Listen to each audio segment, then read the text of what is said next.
What? What? What the hell is this? Harumph. I didn't get a harumph out of that guy. Give the governor harumph. Harumph. You watch your ass. I see you shiver with anticipation. Let the show begin. Hey everybody, this is David Heretic coming at you with another edition of Reactions, Reviews, and Rants. And tonight, alright, coming back to Sleep Token, yes indeed, Sleep Token fans, feeling you. Come on now. Here we go. Before we go any further, for those of you who are feeling inclined to doing all of the clicks and the likes and the bibbity bop, do me a favor, before you do all that stuff, please watch the whole video first, okay? Give me a chance to actually earn those clicks and likes. Now, after the video's done, if you still feel like doing all those clicks and likes, then by all means, feel free to click away. This comes as a request from Charles B, and this is actually one of Charles B's 3 prioritized requests for the month of September for being a gold tier member on the Patreon page. So, here you go, Charles. Hope you enjoy the show.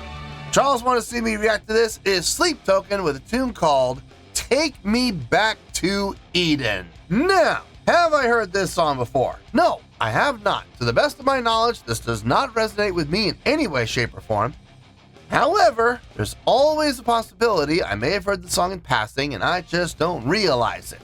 So as always, if I start listening to the song and I suddenly go, oh, wait a minute, I recognize this song, I'll let you know. That's the truth. You know me, I'm going to be honest with you guys. As always, Charles has provided me with a little bit of an intro for y'all, so here we go. Over the past few months, you've been making your way through Sleep Token's 2023 album, Take Me Back to Eden. Now you've reached the 11th track, the title track, which is easily one of the band's most ambitious compositions. Not only does it showcase their signature genre-blending style, but it's also their longest track to date. Oh boy. With 26 million views as of this writing, it is currently Sleep Token's 3rd most watched video on their YouTube channel, making it one of the band's most popular songs. Just like how the entirety of the Take Me Back to Eden album plays out from start to finish like a musical journey in an almost cinematic fashion, so does the title track itself, unfolding with a clear narrative arc. Take Me Back to Eden pulls together motifs from Sleep Token's album trilogy of Sundowning, This Place Will Become Your Tomb, and this album, tying everything together with lyrical callbacks and some familiar melodies and sounds. This includes, near the end of the song, Vessel repeating the opening line from Chokehold, the first track, which emphasizes the cynical structure of this album, and the narrative and thematic full-circle nature of the whole album trilogy. Well, there you go. Let's see, this was posted by Sleep Token, no surprise there, and the video, just like Charles stated above in the intro, the video has 26 million views. It'll get you there. Other than that, there's really nothing else left to say. Link to the original video will be down below in the video description for your viewing pleasure at your leisure. Let's get started. What do you say? Are you ready?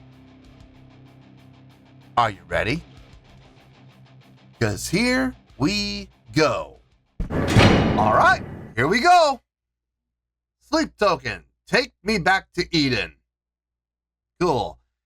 Yowza. Yeah, I mean, okay, in all fairness, Charles did warn me this is the longest song that Sleep Token has written to date.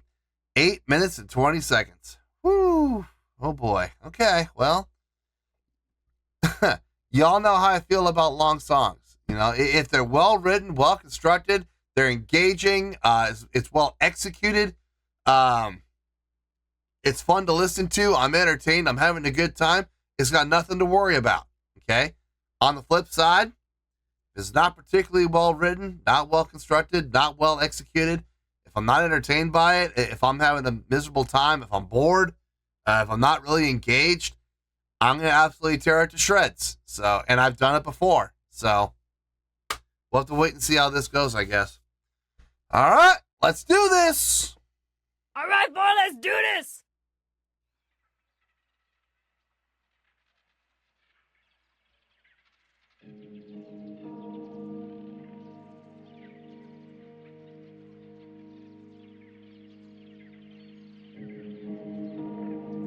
Kind of reminds me of Discovery, third movement on Rush's 2112.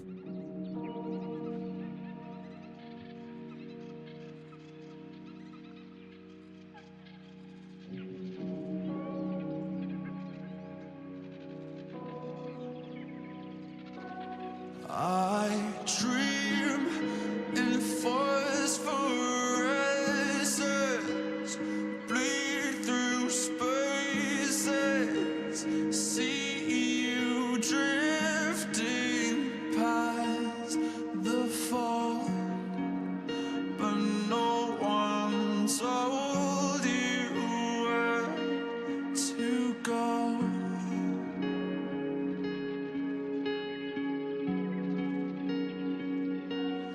We dive through crystal waters, perfect oceans, but no one told me not to breathe. And now the weightlessness recedes.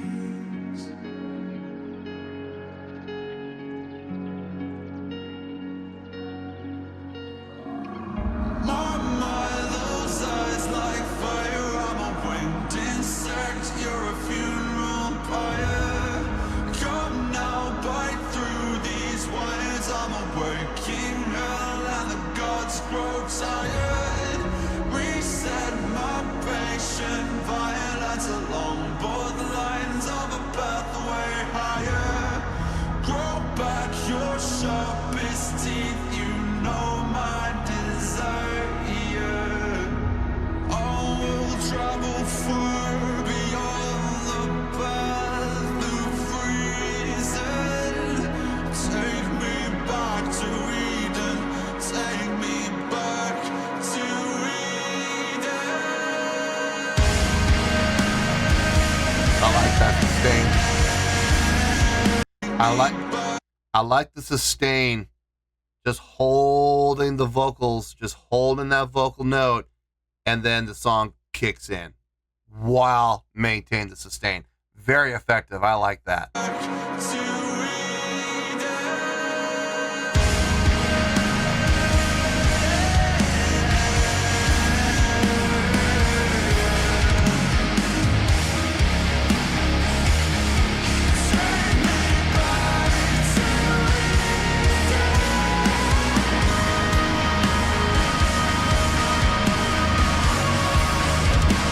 Getting up there. I like that.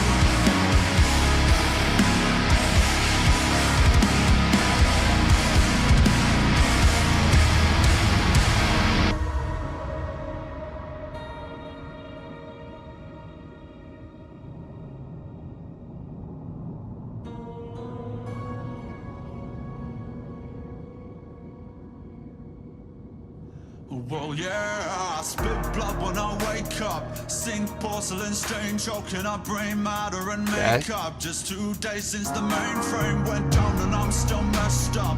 Room feels like a meat freezer, I dangling like cold cuts. Missed calls, answer phones from people I just don't trust. Mirror talk, fake love, but I'll take a pound of your flesh before you take a piece of my pay stub. White roses, black doves, godmother, rise up. I need you to see me for what I have become. My mind, those eyes like fire. I'm a winged insect, you're a funeral pyre. Come now, bite through these wires. I'm a waking hell and the gods grow tired.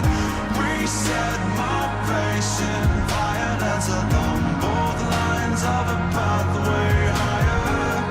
Grow back your sharpest teeth, you know my desire.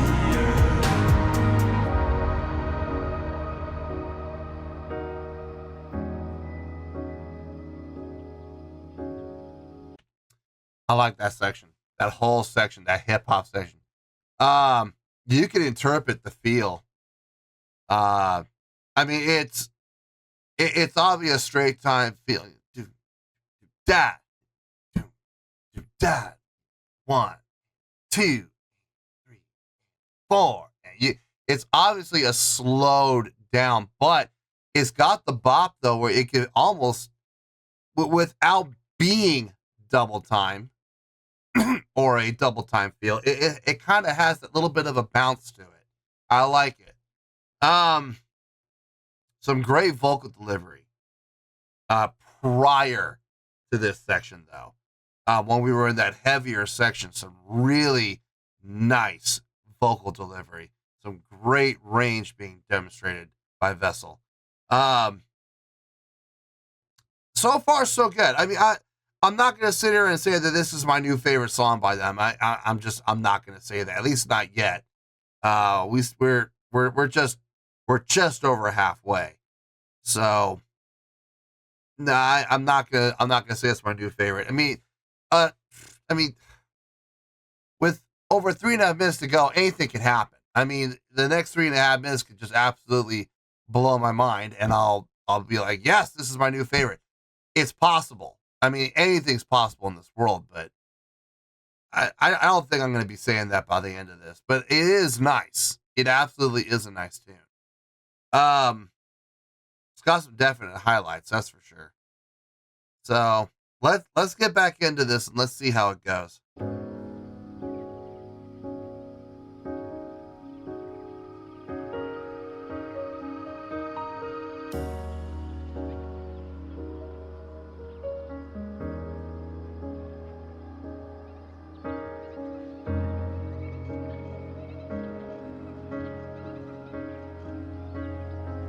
I guess it goes to show, does it not, that we've no idea what we've got until we lose it.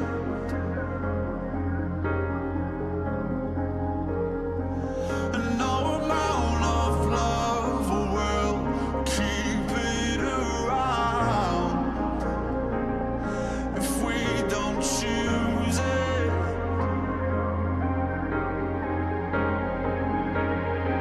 And I don't know what's got its teeth in me, but I'm about to bite back in anger.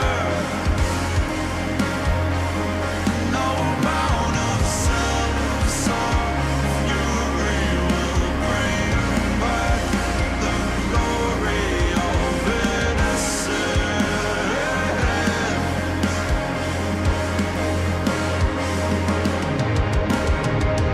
Yeah, that trip of Phil, that was nice.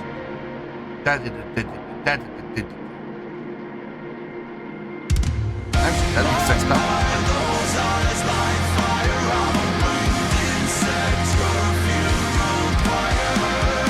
Come now, bite through these wires. I'm a waking now, and the gods grow tired. We set my patient violence along phone lines of a pathway higher. Grow back your sharpest teeth, you know my desire.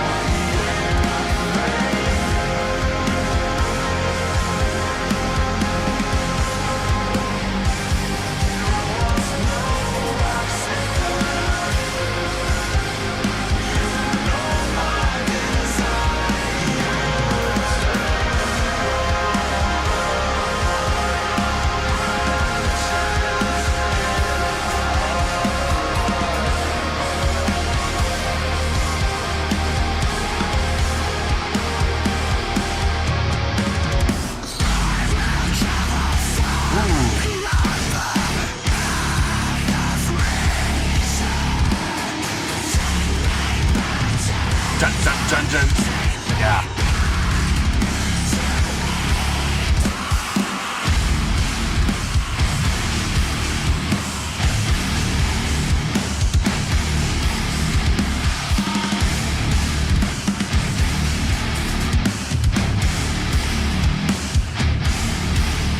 Like that.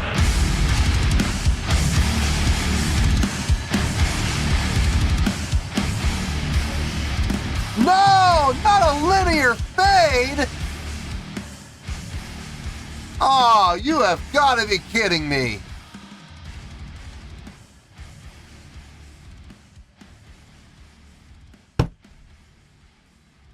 Man.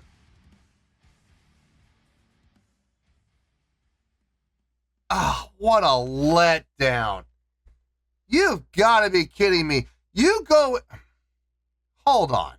You go into this heavy breakdown section with that really nice subdivision pattern.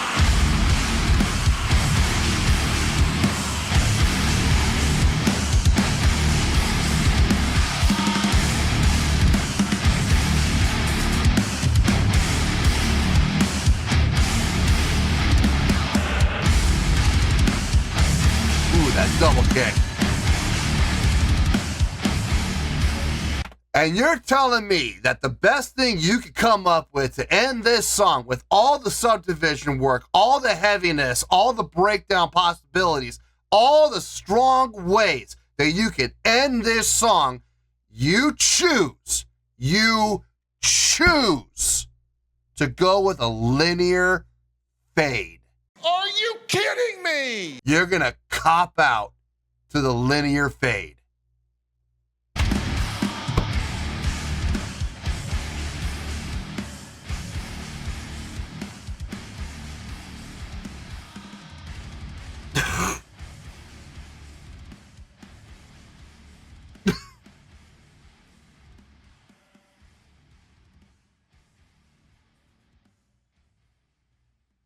I had to listen to it again because I thought this was a sick joke.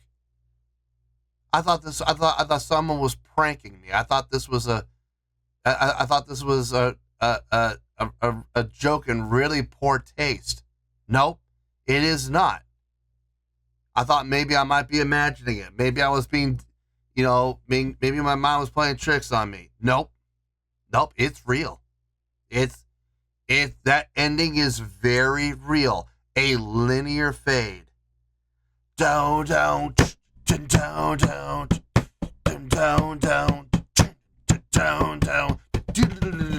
mean, all that subdivision work, all that heaviness, and you're gonna pull a linear fade.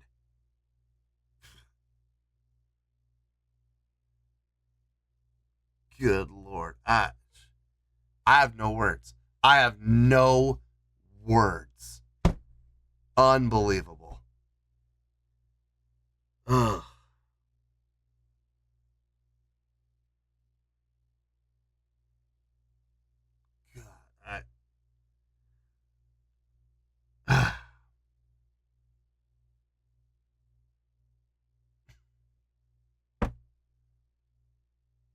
God.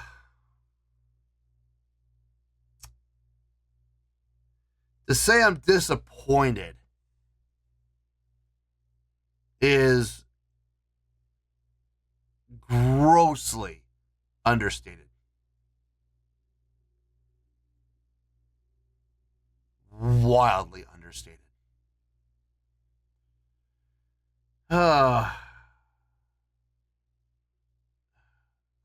I'll see you in the review and we'll talk about it. Well, there you go, folks. That was Sleep Token with Take Me Back to Eden, the title track from the Take Me Back to Eden album.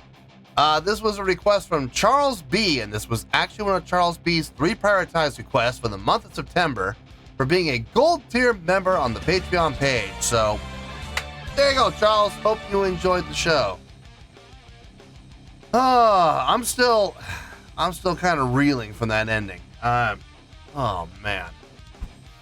I mean, I already thought about it. I already know what the score is. I've already got the score, but that ending, man, good Lord. I don't think I've ever had an ending affect me as there's no other word to really describe it. I don't think I've ever had an ending to a song affect me.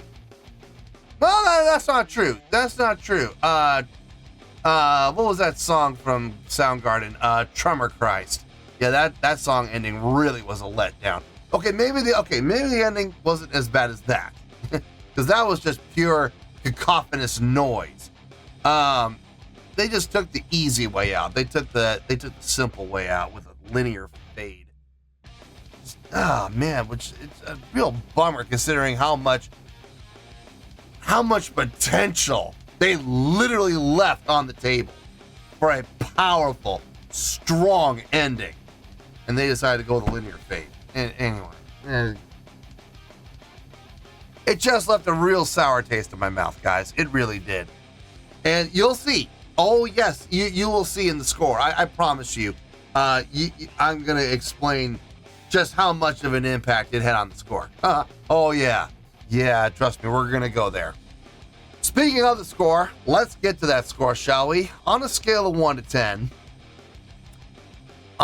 taking everything into account, including the ending, I'm going to give that an 8.2.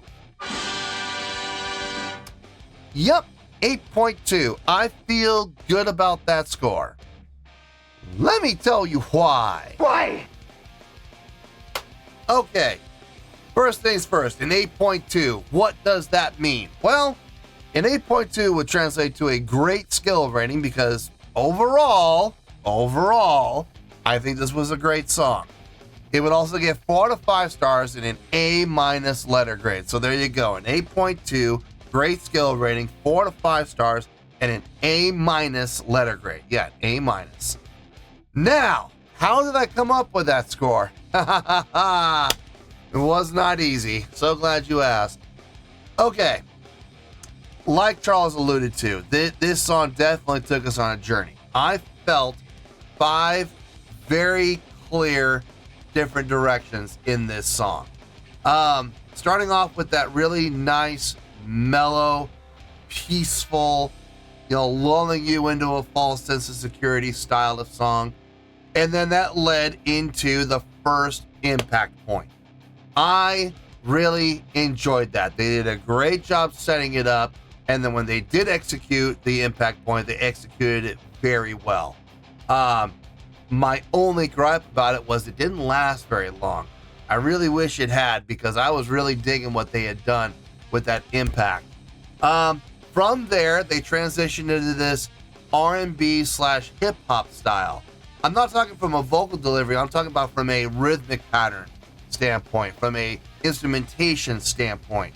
The instrumental on that section absolutely felt like something that any modern rap artist could take it and they could absolutely put bars over it and it would sound great. That was nice. I liked it. I liked the diversity in there because you can. I showed how you could feel it in 2 different ways, at least 2 different ways. Maybe other people will feel it, in 3 or 4, but I felt at least 2 between the halftime feel and a straight time feel hidden within the halftime feel. No, a very slow straight time feel with a kind of a hidden, upbeat kind of a bounce feel to it that almost gave it the illusion of a double time straight time feel. So it felt nice. It gave you some variety. It gave you some different ways of interpreting. It felt really good. And then from there we went back down into a little more stripped down, a little more soft approach, not thematic, not trying to be anything more than just being a little bit of a lull, a little bit of an interlude. And I could feel it. I could feel what was coming. And when it dropped, and we got into that heavy section, I was like, Yes! Yes! Jesus H. Goddamn Christ! they did a great job of setting it up. It did go a little long, if I'm being honest. Yeah, a little bit maybe, but that comes down to personal taste, though. I'm sure there are people who are going to go, it was just the right amount. Okay, well, I mean, that's certainly their opinion, and I'm not trying to discredit that opinion. Everyone's entitled to their opinions, but I just, for me personally, I do feel like it did go just maybe 10 seconds maybe 10, 15 seconds long, but I mean, it was okay. It was fine. It did the job. It did the deed, which was to set up the execution of that intense section, which it did. And that last section was my favorite section without question. The subdivision work was really, really nice. 1 and 2 and 10. Down. Man, that was heavy. I loved it. I loved everything about it. I saw a lot of potential in that section is how we were going to end. And I was actually, in my head, I was envisioning like 5 different ways that this can go to end really powerful, really strong. Anywhere from a sudden cut, doom, doom, doom, to, you know, holding on the downbeat of 1, just holding that last chord. I even thought about how we could possibly, you know, hold on, instead of hitting on the downbeat of 1, hitting on the upbeat of 4 and sustaining that last chord. And then from there, going back to the very beginning and having that kind of trickle in and then trickle out. I was like, that would be very effective. And I'm getting all these great ideas of how this could all work and how each one could be beneficial to the song, how each one could end the song on a high note. And then a linear fade began. And I thought to myself, this is a joke. This is a trick. They're not really going to do it. They're lulling us in with a false linear fade. And it's starting to fade. And it's starting to fade, and then it's just gonna come right back in again and smack us all in the face again. I kept waiting for the punchline. I kept waiting for the delivery. I kept waiting for, you know, the jack to pop out of the box and go, ha ha, we fooled you. Here's the real ending. And then bam, hit us.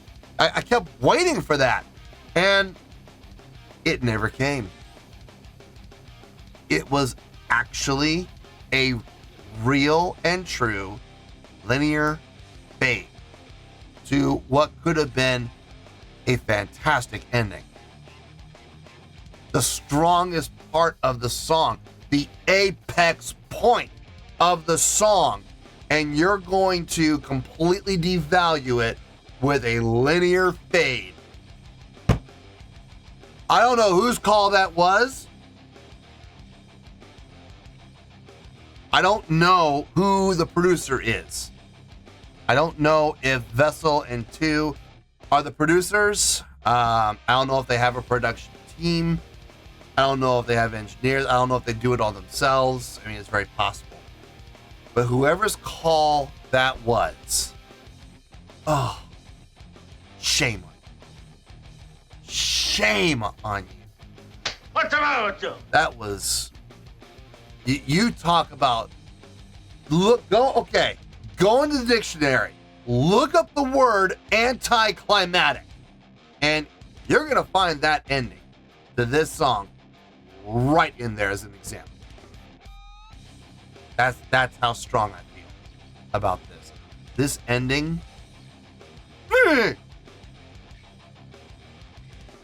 not a fan at all. Not remotely close. And I'm not just talking about from a personal point of view. No, I'm looking at the song objectively. That has got to be one of the worst endings I've ever heard in a song. You're going to take the apex point of a song, and you're going to linear fade it. Someone should be fired for that. I don't know who. Someone should be fired for that. That is outrageous. And I cannot believe a producer sat there and went, oh yeah, this is a winner. This is how we're going to make money. This is it. I can't believe for 1 second that 2 or Vessel sat there and did that themselves. This has got to be the call of the record executives. This has got to be a call of the producers. This has got to be their call. I cannot believe Vessel or 2 would pull this. I just don't believe it. I can't believe it. I refuse to believe it. Because that ending was piss poor. I guess is there's other ways I can describe it, but they will not be PG. They will not be PG. I could definitely use a lot more colorful language to describe this ending, but I'm not going to do that because I'm not going to scare away the kids and to have the parents, take the kids away. No, I'm not going to do that. Not going to lie. Prior to that ending, I had a score in mind. I did. I had a number in my head. It was not 8.2. It was higher. I'm not going to say how much higher, but it was higher. Higher than an 8.2. Maybe it was an 8.4. Maybe it was an 8.7. Maybe it was a 9.1. Maybe it was an 8.9. Maybe it was an 8.5. Maybe it was a 9.0. I will not tell because it doesn't matter. We have an 8.2 as our final score. And yeah, that ending definitely affected the score without question in a very negative way. The rest of the song, I honestly had no problem with. Everything made sense. I loved the vocal delivery in the second movement when we kicked in, and the vocals from Vessel shot up in pitch. He demonstrated some great range. He absolutely did. I could feel my eyebrows rise ever so slightly. Not I don't know if I showed it, but I felt my eyebrows go, oh, okay. He can get up there with that one, huh? Alrighty then. And then some great vocal layer. Now this wasn't like harmonies. I mean, not in the sense of it being done by multiple people. It was all Vessel. But the vocal stacking in the fourth movement, coming out of the R&B / hip hop section, going back into that quieter section, we had some really nice vocal layering in there. Really helped thicken out the song. I liked that. Two's drumming on this, especially in that last section. Man, he has some double kick fills in there that can knock the teeth loose. He has some great fills all over the song, but in particular in that last section, I think is where he really charged. He really shined the brightest. Riding on that crash against everything that was happening subdivisionally within the rest of the song, all the rest of the accent hits that he had going on against that constant China crash, and that was nice. Felt nice. Yeah, that's like a trademark of his. He loves doing that. I've heard him do that in multiple songs. So this for the most part, 98% of the song was a fun listen. And if I'm being honest, I know the song was over 8 minutes long. I know it was. It didn't really feel like it. I mean, okay, I'm not going to sit here and lie to you guys and go, oh, the time flew by. It only felt like 6. No, I'm not going to say that, but it did feel a little bit shorter than, I think it was 8 minutes and 20 seconds. It felt closer to like 7.5, maybe 7:45, somewhere in there. So the time did pass very pleasantly. So that was a factor as well. Taking all of these factors into account, this is how I came up with that 8.2. Man, that ending was a letdown. I'm still stinging from it, man. I really am. But I'm going to say this in closing. One of the greatest things a song can do is elicit an emotional response. Whether that response be positive or negative, it really doesn't matter. Obviously, you want to get a positive response, but if you have a choice as a musician to get a little itty bitty, tiny little bitty positive response or a humongous negative response, which one is going to have a bigger impact on the song?